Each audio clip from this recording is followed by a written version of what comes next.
Welcome to The Unfinished Line, a podcast about art process and the strange business of making something beautiful. So we're two working artists, a painter and a sculptor, and we're having an honest conversation about ideas, creativity and failure and materials and everything that happens in and out of the studio. Some episodes are thoughtful, some are chaotic, and some disappear completely off track. Which is how you would know it is real. So grab a coffee or a tea and step into the studio with us. And welcome to The Unfinished Line. Cheers. This could be the beginning of something huge. Could be. My wife said, "You'll get a Netflix deal out of this, then I can retire and we can get a big property and have a massive studio and a pool."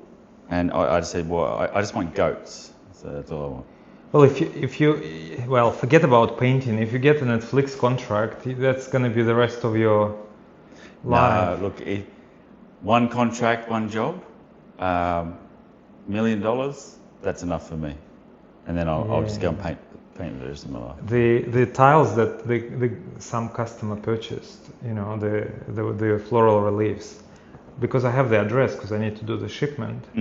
I looked up the house that they are from. Yeah. San Francisco. Big. The price estimate is $10.5 million US. 25-meter outdoor swimming pool, tennis court. Wow. Guest houses, like 10 bathrooms. At least you can say they're art lovers. When people have money and they put it into living artists, it's refreshing. All international sales I've done, which is only 2, are from California, United States. Yeah, Ironic. California is fantastic for contemporary realism, contemporary figurative realism. If I was to visit the US, it'd definitely be California for that reason. The galleries there are fantastic. They have been since the 90s, like Forum Gallery, etc. Supporting all the great figurative artists of the present day. So it's great. Yeah. And interestingly, I think I heard on one of the art podcasts, I can't remember, but they were complaining that paintings are not sold as much in California as, for example, in Boston. Okay. And some people were saying that it's too warm and the houses have large windows, not enough wall space. And it's better suited for sculpture, for example, than Boston. Boston more for painting. I don't know for what it's worth, but when you spend a lot of time indoors, you kind of want to decorate and have small windows to prevent heat loss. It's a good way to look at it. But I think there is something to it, like, because when I moved to Australia, all the windows are huge, massive, I was like, where is the wall space for my paintings, and stuff. It takes, there is a particular kind of culture of doing large windows, and sort of you can see through, and this connection of the inside of your house to the outdoor, and so you get to have this kind of transcendent experience of kind of living indoors, but also experiencing the outdoors. Once again, my idea of the ceiling, so it might be the last place to hang paintings. Yeah. So the sculpture, I suppose you can put anywhere, really, if you think about it. It's three-dimensional space, so paintings, we need a surface to put it on. And if you have too many windows, if you're willing to do the ceiling, then it'll look great. I'm still negotiating with my wife to cover the ceiling in paintings, so just go for it. Yeah, it should look great. Yeah, especially if you have comfortable sofas. Yeah, you need good recliners to watch it. Yeah. But it may work. Yeah. So we're going to have to come up with a name for this one day. So I was going to ask you, we better do it soon rather than later. Yeah, well, maybe before we post the first one, we'll need a name. So, anyone got any suggestions? I kind of like your idea of the play on the banana. This is not a banana. Magritte / fusion with the banana duct tape wall art. How we can just stay with this. This is what was your exact suggestion? Do you remember? This is not a banana. This is not a banana. Yeah. Like this is not a pipe. Yeah. Well, we'll start with that and see if it takes off or if it morphs into something else. We can have double name actually. We can say this is not a banana or an Australian artist speaking or something like that. Okay. A bit more descriptive, you know. I kind of like double names because it allows you to have both worlds, the descriptive and poetic, you know, or sort of aspirational. Mm-hmm. I often give two titles to my sculptures, you know. Actually, I was watching a documentary about Dale Frank. He's an amazing, for abstract artist, a fantastic explorer and very prolific creator of large scale works, and he's been represented by Rosalind Oxley Gallery since the 80s into the 90s, etc. and still. But he's based in Hunter Valley, and my point was something where I just missed the point there. So, you know, you go on this tangent of a thought. What were we talking about before that? Before I started? The double titles? Titles. Wow. His titles are a paragraph long. Like, I swear, they're almost, they'll take you nearly a minute to read. I love it. It's actually quite you know why? No one reads artist statements. Yeah. You may as well put everything in the title. Put it all in the title. Yeah. I think I might take his idea. I've always thought of, like, James Gleeson, one of my favourite surrealists, Australian. Some of his titles are great. Yeah, they're like scientific, extended names in this sort of biomorphic, surreal sense, but really long. And I thought, oh, yeah, can I do this? I went through a whole period of just single word, you know, and I thought, oh, come on, no, let's go all out. Now I've seen Dale Frank do it. I might jump into the mix and start putting a whole paragraph, whole story, and no description on the side. Yeah, interesting. Talking about this is not a banana. Yeah, I was looking into it recently about the whole scenario about the banana on the wall, and it was interesting because the artist, conceptual artist from Italy, I think he showed it in the Biennale first, but it was a piss take. It was a takeoff of the art world at the moment, especially the elite top. So it's not actually, of course, the banana is not the artwork. It's the certificate that goes with it. So, and in that certificate has a authorization to replicate. So you eat the banana, and everyone that's bought it has eaten it, and then put a new one on the wall, and then solve the certificate with it. So it's. But the thing is, the art world didn't, like especially the critics and the museums, they took it very literally as an art piece, like as an avant-garde gesture on a wall in a gallery. A lot of them, I felt like, you know, and then maybe the sophisticated ones kind of had all this understanding, but then it trickled down to the general public and the artists in a very literal sense of a banana with a duct tape on the wall as an artist kind of statement in itself, without all that, you know, secondary dimensions to it. And I think that's the sort of the tragedy of, I think that's one of the dangers that a lot of modern art is sort of beholden to, you know, is like are committing crimes of that kind, where the sort of interpretation and intention sort of means almost way more than the product of artwork itself. Yeah. Well, his intention was, to create something to take, show light on or take the piss out of the elite art world, which the irony, I suppose, it sold for 120,000, which went to him. But once again, it sort of served its purpose to show the secondary market and the third, etc. Going to the auctions at Sotheby went for 6 point something million or something, you know, it's ridiculous. 6 million? So, but that's the thing, is that the artist made 100,000, which most of us would go, fantastic, but he missed out on any of that secondary sale because the wealthy play that game with each other during the auctions, you know. And Australia now has 5% resale for the artist, the original artist. So that's great. Some countries have got rid of it, like in the States apparently. So now the artists don't make anything out of resale. So, you know, you get your 100,000, but they've sold it for 6 point something million. You miss out on 300,000. What happens if the artist is dead? Like Gleason's paintings being sold in Australia? I don't know if the family. That's a good question. Yeah, I don't know if the family get like the estate maybe get a percentage. I'm not sure about that.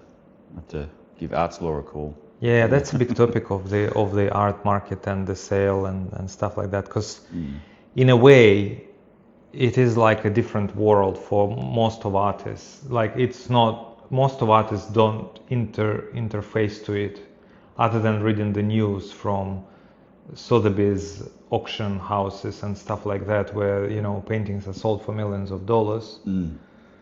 And most of artists, like even the less known auctions, like the Australian local, reputable but not Sotheby-like, auctions, they mostly sell that's people's work. I watched, because we talked about Gleason, I love his work so much as you do, and I was thinking, oh, maybe I should make myself a gift of buying a Gleason of good size, 1.5 meter by something proper Gleason. It wasn't like I could have gone for that, obviously, at the expense of all my savings and the sabbatical allowances that I made for myself to pay the mortgages and stuff like that. But so I looked at it seriously. I registered in an auction when one of the Gleasons that I liked was being sold, and I just looked through all the lots that were being, and they are all in that category of 20,000 Australian dollars upwards. So it was quite an elite cohort of artists represented in that auction. And I just saw most of, like, probably 95% of the artworks that were on that auction were of the dead artists. Yeah. Some of them from the end of 19th century into beginning of 20th, some of them mid-century and the end of 20th century. Yeah. Well, I suppose the logic is that the fact that when the artist dies, that's it, end of production. So the demand gets higher. Demand gets particular higher, artist, yeah. and but what I mean to say, what I was actually started with is that a lot of artists in our circles don't get to experience the artworks sold at auction or in posh galleries where you sort of one foot into that upmarket sort of segment of the art world, and we are pretty much as spectators, looking at that world, looking at these zeros, being put against an artwork in terms of like hundreds of thousands or millions of dollars, or even for many tens of thousands of dollars. It's interesting you say that, because I've got artist friends in New Zealand that their work has gone into the auctions, but they sell for a half of what they're actually worth, or what they've sold it for in the past. So it can go the opposite way. It can actually, often does. And there's a collector in town where he lives, and a very, very wealthy old money man who I've been to his house, it's fantastic. I won't mention names, but wow. Thousands of artworks in there. And I have to say, he's supported living artists, but he goes to auctions a lot. And buys their work for a quarter of the price sometimes, and so it can backfire the other way. Oh yeah, totally, big time. And it just seems to be happening more in New Zealand, but maybe that's because I know people that are in it, but I don't know how the auction system goes in Australia. I haven't looked into it, or I've looked at it in relation to the Gleason's work, but I mean, I've seen cases from the living artists where very famous American sculptor was at the auction at the same time than another sculptor, far less famous, also figurative sculptor. And the figurative sculptor promoted this auction for himself quite well by just publishing on his Instagram. He got a few thousand, maybe 10, 20,000 followers. And he said, look, this is the auction, my artwork is there.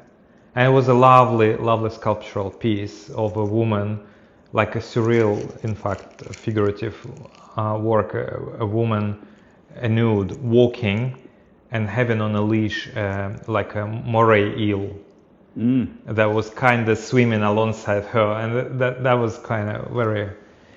And the other sculptor, he had massive commissions on which he worked for better part of a decade, if not more than a decade, like sculptures for Cirque du Soleil, and his name is Richard MacDonald. I love his work personally. It's very expressive, very dynamic, very beautiful bodies and figures, very well interacting. And he didn't sell well, whilst the other guy, because he sort of promoted a little bit that his sculpture is on the auction, plus it was a good sculpture, of course, sold way above, like maybe 5 times or 10 times more than Richard MacDonald did. So that's how artists can affect the auction. So then the next question, what is the price of the artwork really is, you know? Because if you play well and you can tap into your own following or into media, you can sway the result of an auction wildly. And most auction houses, the posh ones like Sotheby's, they do it themselves, you know, prior to the auction, because their margin is so big. So if they double the price from 2 million to like 4 million of Picasso's or whatever, blue period painting, then their bonus gets much, much higher. So they have room to breathe. Whilst the auction houses, like the average ones that sell art of living or dead artists in Sydney somewhere once a month, they don't have, even though their commission is still high, but the prices of the artworks are quite low, so they don't have that breathing space to employ the media and promote amongst the collectors, except for those that are watching, and there is always enough people, that's why they sell, but not necessarily enough to inflate the price tenfold on an artwork, you know. True. Although, I think I have to make a disclaimer here. Everything I said is completely out of my head. You know, I haven't done research. I'm not claiming this to be truth of any kind, but that's how actually, we should do our disclaimers now. We have started a podcast. We haven't quite come up with a title yet. My name is Russell Austin. My name is Maksim Kuznetcov. I'm a painter. Maksim is a sculptor. That's right, yeah. I sculpt and I do floral reliefs as well. I have 2 feet, and one in the fine art world, as I want to think about it, and the other one is in the crafts. Or commercial, yeah. Commercial crafty. Well, we need crafty, yeah. But to diversify, don't we? Yeah. Yeah. Well, my main thing is, of course, oils for exhibitions, but also diversify. So it's murals wherever I can, teaching, keeping my foot in the industry somehow or other. Illustration, I'll do anything. So my wife won't let me get a job at Bunnings, for instance. You know, it's no, I married an artist. Get in your studio. So I'm very lucky. You know, it's but yeah, you have to try anything. You know, it's like the old artists from the past, porcelain painters or illustrators, to support their art. So anyway, yeah. I was smiling because you know, I haven't watched the Dali movie. No, but I've seen the snippets, you know, the trailers, and his wife, Gala, yeah. There is the fragment where she's yelling at him, saying, "I'm tired of eating like onion soups with aluminium spoon made of aluminium or something. Go and paint." And so that when you were telling about your wife experience, I thought they're quite lucky, you know. And you're also doing surrealist artwork, and so I thought that there is this kind of parallel. Oh, look, I think both you and Dali were very lucky to have wives like that. Oh, absolutely. Strong women are the best for creative males, I feel. You know, yeah, I worship them, adore them. I think it's like, I don't know, yeah, get the whip out. I'm happy to be whipped. You know, as the main thing is that it's someone that supports mentally, physically, everything. You know, the act of creation is a hard thing. Like, you know, I'm 55 this year, still, yeah, I make sales here and there. I may not be as, what could you say, well off as I thought I would be. You know, 20 years ago, I thought, yeah, by 55, I'll be, you know, out there. But you just keep going, and you build your reputation over time. And I did tell my wife way in 1992, I'm a long-term investment. So I'm not a rock star. I'm not going to burn fast. It's going to take time. She accepted that totally. So fantastic. Yeah.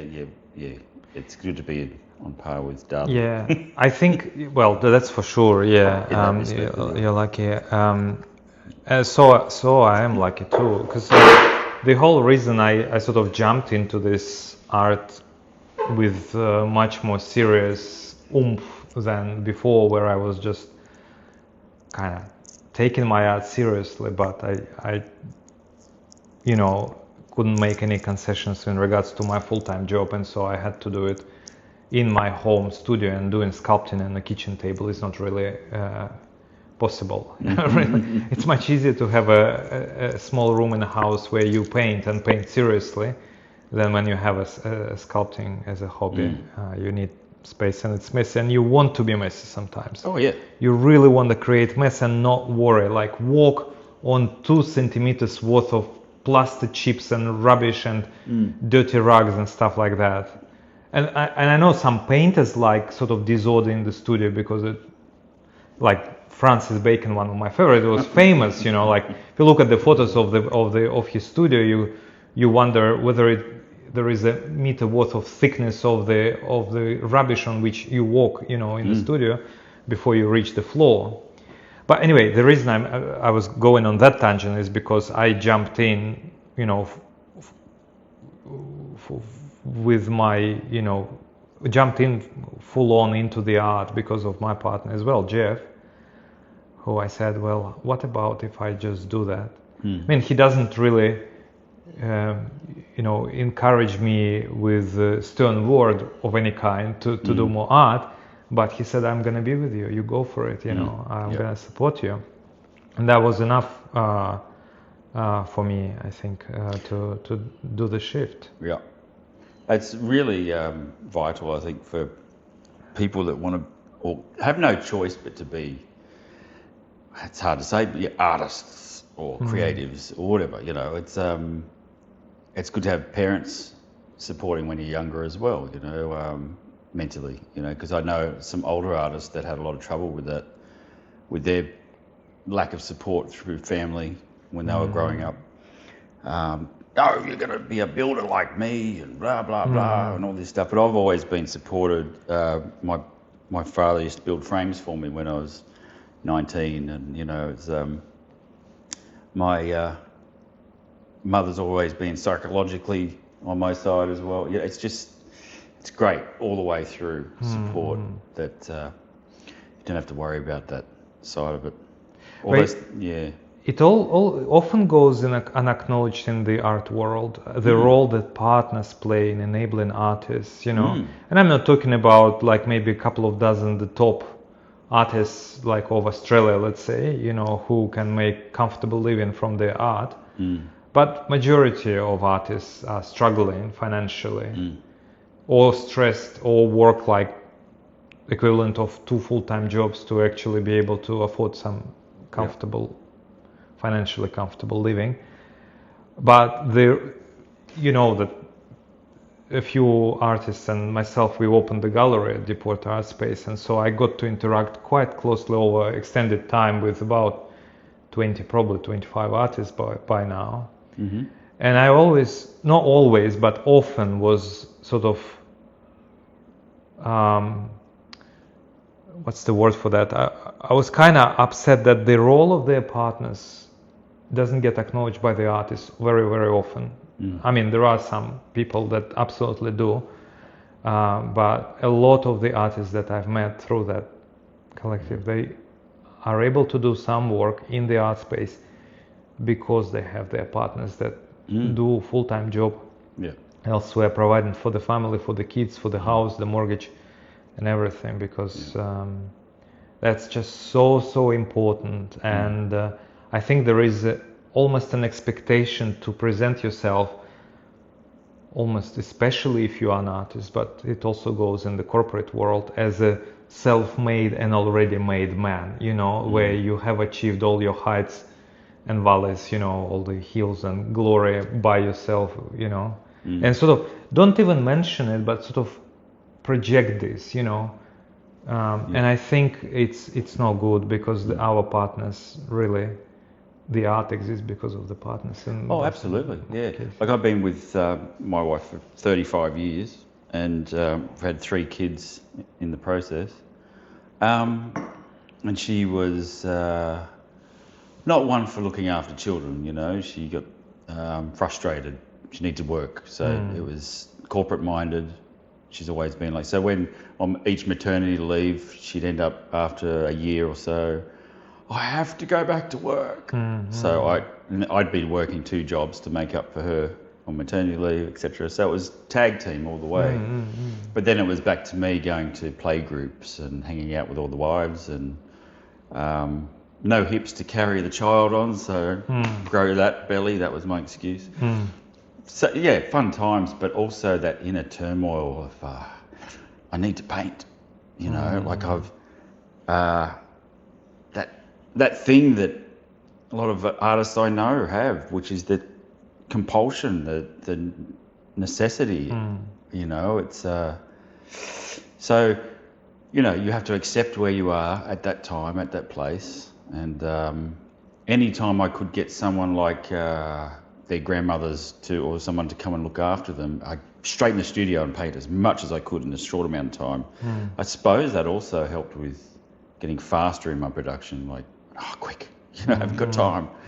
As they got older, and it was easier slightly, more and more hours I could put into it. So, but yeah, coming back to the partners thing, it's like it was a tag team. Many years, 35 years. And, do you also feel, or it's just my kind of sort of dark Russian perception, that it doesn't get acknowledged enough in the artist community, the role of the partners? A lot of, say, speeches at openings, I hear some artists say, thank you to my husband or my wife. But in a day-to-day life, like amongst the artist talks, what's your experience? Who knows? It could be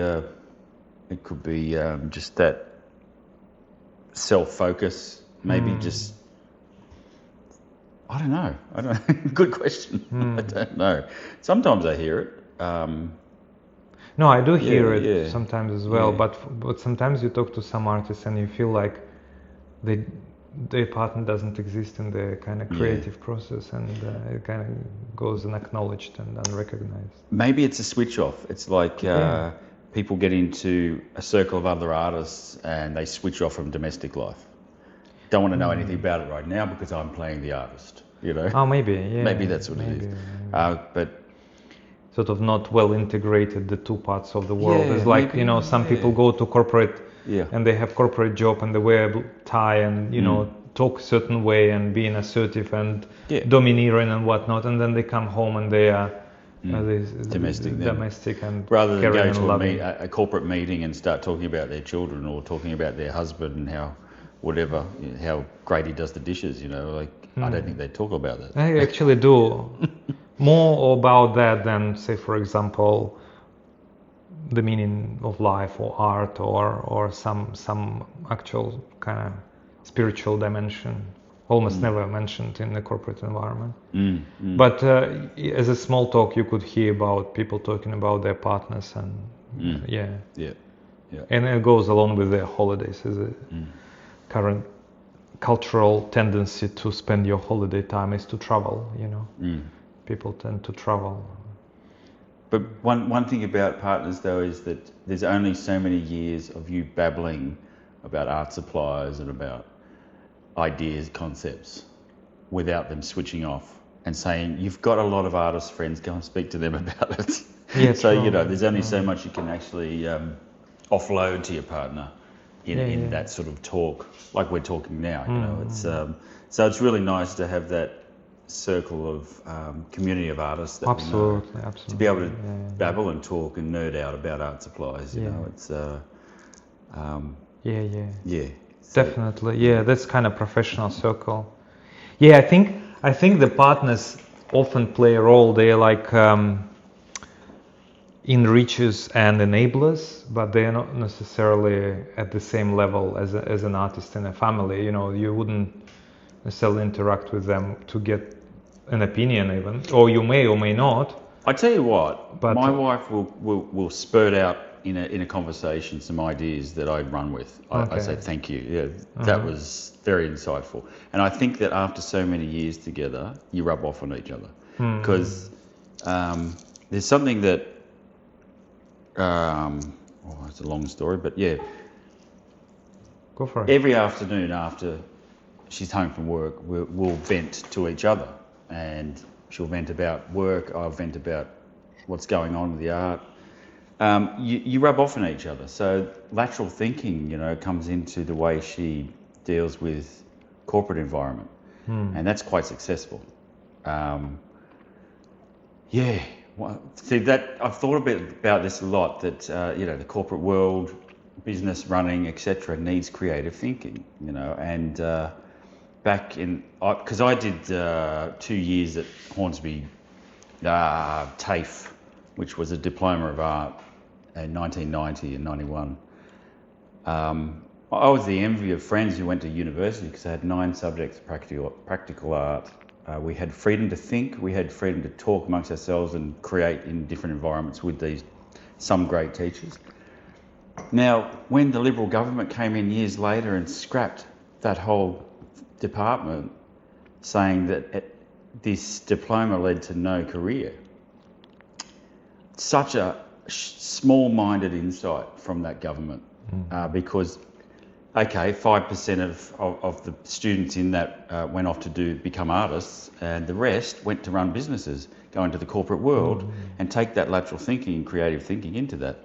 So coming back to that, the Liberal government knew nothing about, no idea about that. So I think it's not just the Liberal government. I think it's any government these days. It's a very utilitarian approach in the politics or in the corporate life these days.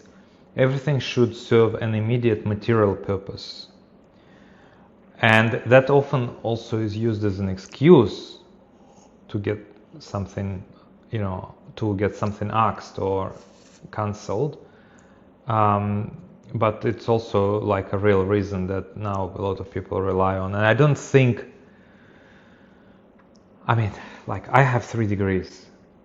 I studied chemistry as a scientist, like hardcore science research in synthetic organic chemistry.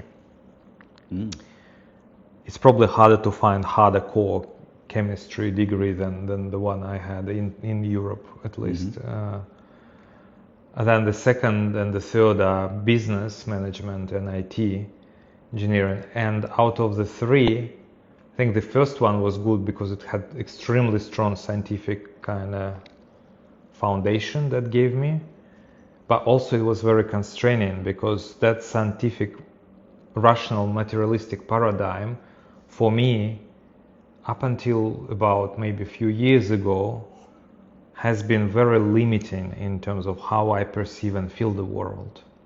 But in other contexts, that degree, the chemistry background is very helpful for me because I can understand how things work around me at the scientific level, both physics, maths and chemistry, it was strong. But if we put that aside, if I choose between software engineering and the business management, which had a lot of humanities, kind of aspects to it, a bit of psychology, a bit of philosophy, a bit of history of the businesses and how people interact and cultural differences between countries, that was probably 2 orders of magnitude more useful for me in my life and work than the software engineering degree. So I actually think that most of the degrees, particularly technical ones, are not useful for the jobs, either because the industry went ahead so much that the degree is lagging behind.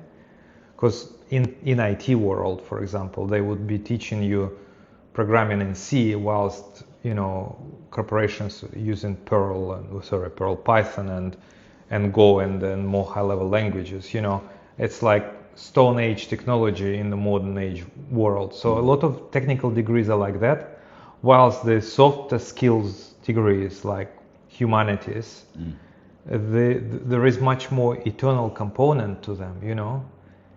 It's like if you read Cicero, for example, from the Roman time, it's the same problems they had politics-wise 2,000 years ago during Caesar, than we're discussing now. Yeah, nothing's really changed. Nothing's really changing.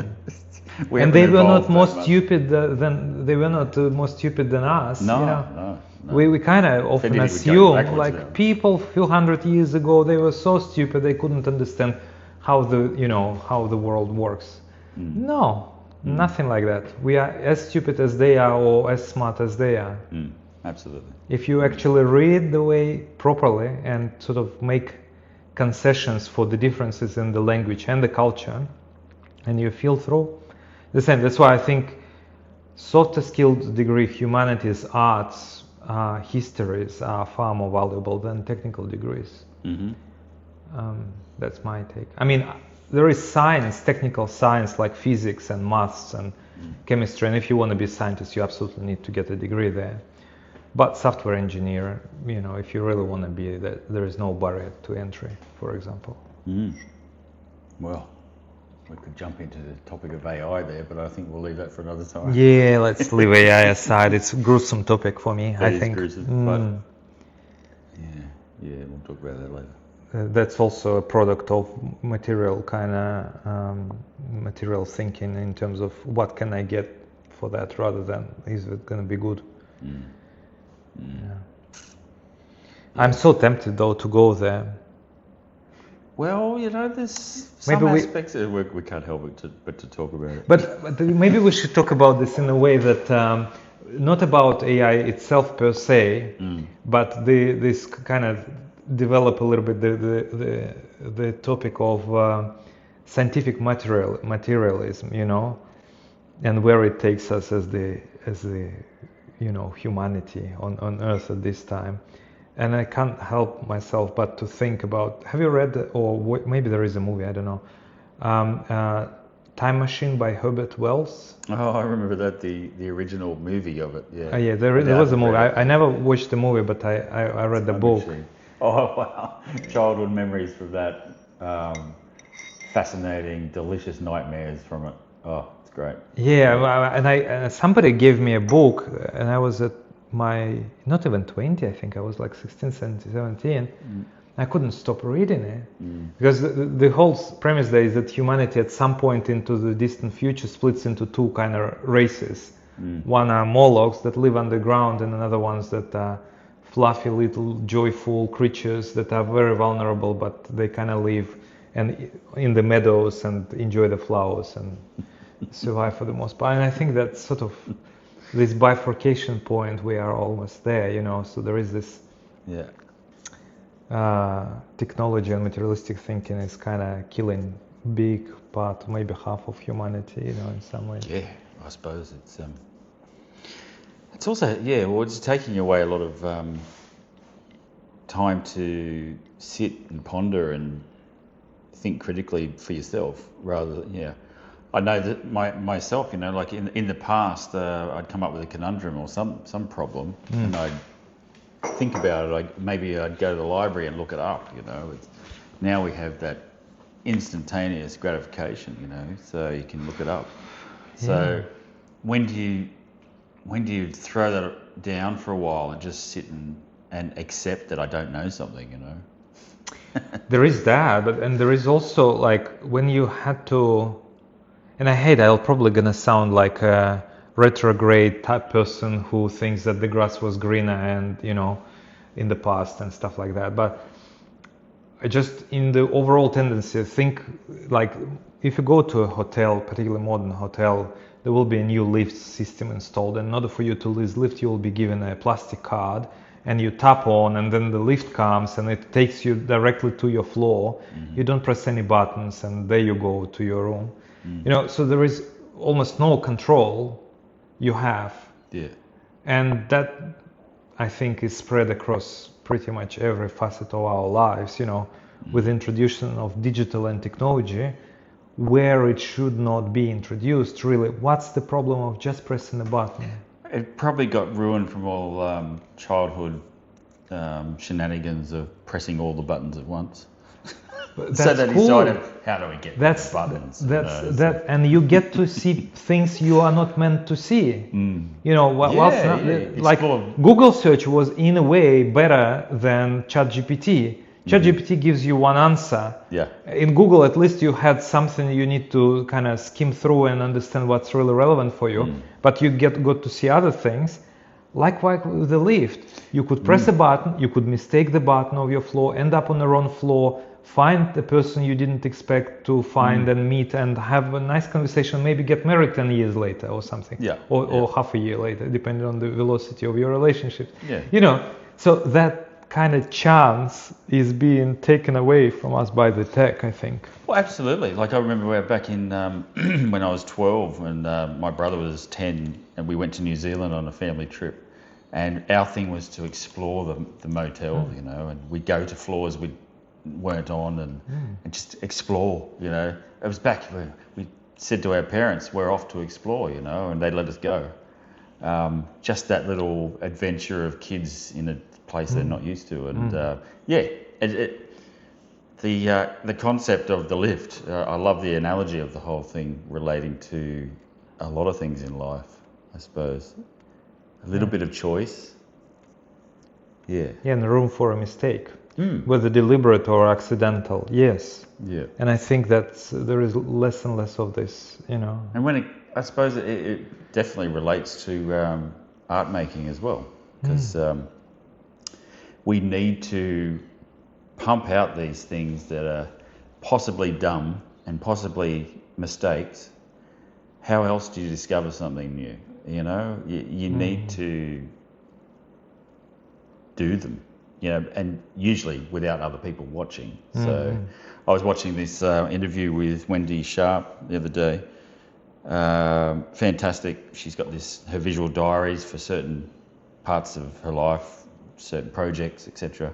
She goes, these are just my thinking drawings, these are just, allows you not to censor yourself and censor in a way of being allowed to do dumb drawings and just work out whether they're sitting or standing and no one's watching you. As soon as someone's watching you, it's almost a performance. You've got to do it right. Like when I do demonstrations for my painting students, it's like, I do tell them occasionally, I'm going to fail today.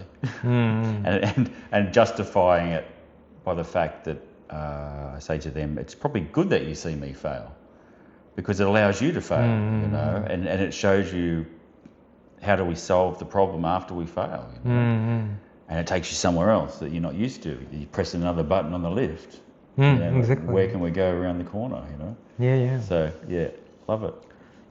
I think it's necessary, but it's what makes life lived, I don't think we could really live lives without having this hotel exploration every now and then, where you just press all buttons or wrong buttons and end up on the wrong floors, and maybe go to the technical floor where the cleaners are storing their dirty, baskets with linen, or end up in the kitchen. I remember as a kid, like in the Italy, it's because old hotels, lifts are all there. You could get into the kitchen floor, for example, or the storage where the wines, wine cellar is, and stuff like that, and get to see through. It's all locked up, but you can get the feel for that, and it's necessary. And likewise in art, sometimes just I want to do things like these snails, for example. It was just I was too scared to do anything else, in a way. The story is, I built a studio and I had a big project that I needed studio to continue and finish. and I was a bit too intimidated to resume that big sculpture, more complex sculpture, and I sort of, I gotta do something. I gotta do something with my hands and enjoy the studio, but not pushing myself too hard that I'm sort of having anxiety because I'm forcing myself to work on the big project that I'm afraid to fail on, you know. And I thought, I'm just gonna, you know, have plastilene and I'll play, you know, with it. And the snails are the most plastic kind of animals. They take pretty much every shape and form, and you can bend them whichever way you want. It's hard to fail with a snail as long as you make a couple of antennas and a bit of a shell. And so I just did these three motions in the snail form. And after that, I could go into something that much more serious and much more conceptual and much more sort of felt through for me. Yeah. Whilst these snails, I kind of didn't. They were more playing, I suppose, like, and discovering what you need to do afterwards by doing these. You never fail with the snail. That's a great little line. Never fail with a snail, yeah. You can just melt it again and reuse the plastilene, or if you kind of like it, you just turn it into, like in this case, bronzes. You know, this platypus is another example of that. So I was, when you were talking about this, I was thinking, I don't do this enough. But now, having told the story about the snails, that's kind of that. And this platypus, I needed to study platypus for a larger sculpture like that, because that lady behind, you know, the female nude, she will have platypuses around her. But I'm not Australian, you know, I don't know platypuses intimately in terms of sculpting them. So I thought I'd make a study. And then I did a study, but that was a boring platypus. And I thought, how can I transform it but still stay true to the anatomy of the platypus, so that it is conceivable that platypus can do this gesture or could bend forward that way. You know, one thing I discovered about platypuses, they incredible use of the tail. They actually can like roll it in almost into a roll and carry leaves and twigs in it.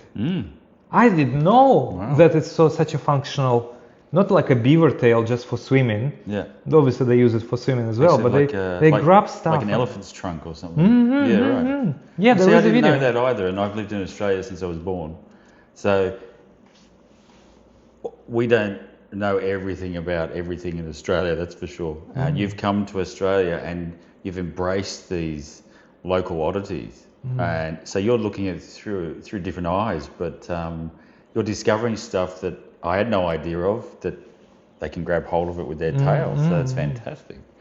Love it. And that was an experiment as a result, because I just wanted to push it to the limits of the anatomy of a platypus without making it unreasonable demands on the sculpture. Yeah. And so that turned out a play as well, you know. But it's fun play, so it's going to become a bronze as well.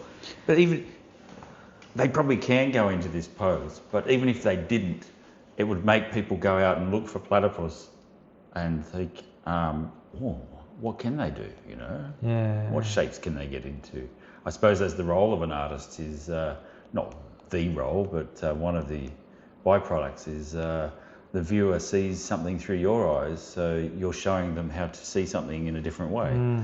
So, yeah, I could see a platypus doing that. I love it. Yeah, I don't think it's unachievable. Yeah, we just need enough incentive for the platypus to take this pose. They are very fun. Like that's the thing about art. When you are working on something, you kind of discover in dimensions you hadn't even thought about, let alone thought that they are possible, you know. So there is this kind of feel you almost get, like I like animal and wildlife and I like human form, and you get like a very certain feeling when you're working on something that you model of in nature, whether it's a human or an animal.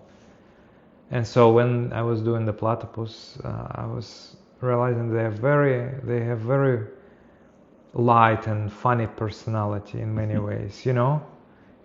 Maybe it's just me anthropomorphizing the animal, but I've watched the videos and observed and sort of looked at the anatomy, and I sort of almost feel like they are made to be funny, to each other, not for humans, but they sort of have that joyful element to them. While snails, for example, to me, at least the way I feel snails, they kind of feel always like there is a mission in front of the snail, like they're kind of on a serious tangent for the most part. I don't think of them as funny, but I feel like each snail at any moment in time has a mission.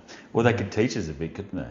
Because going that speed, you've got time to think as you go. You don't miss your mission. Like the amount of times I've walked through a doorway and forgotten entirely what I was doing.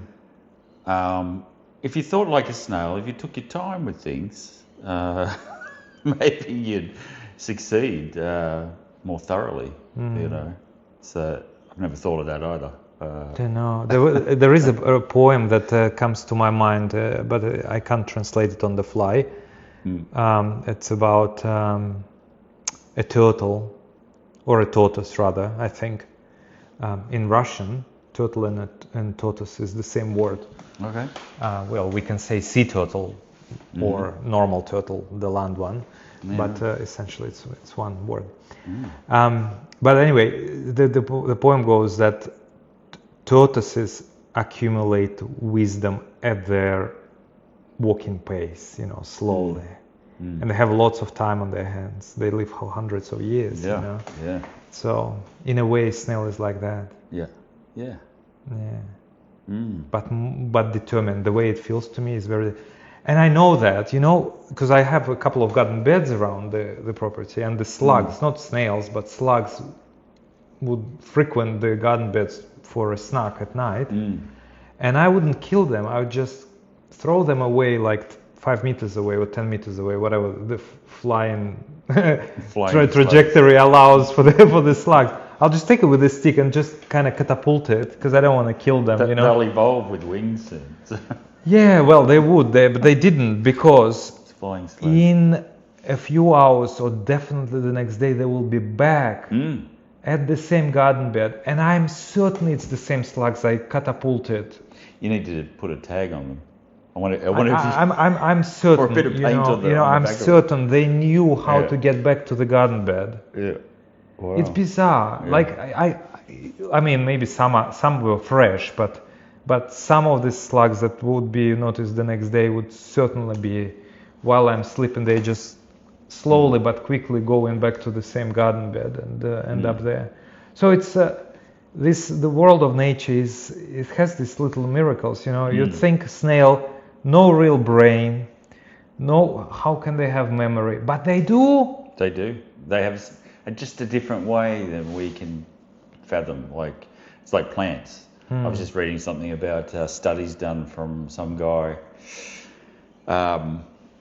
They can relating to his thoughts. Like he had him hooked up to a lie detector because he used to work for the CIA or something like that.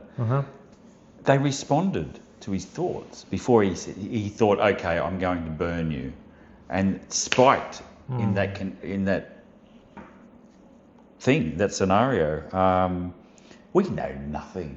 Like the mycelium network is so huge, the biggest organism on the planet that connects all the trees together, for instance, and they talk amongst themselves. They don't talk like we talk.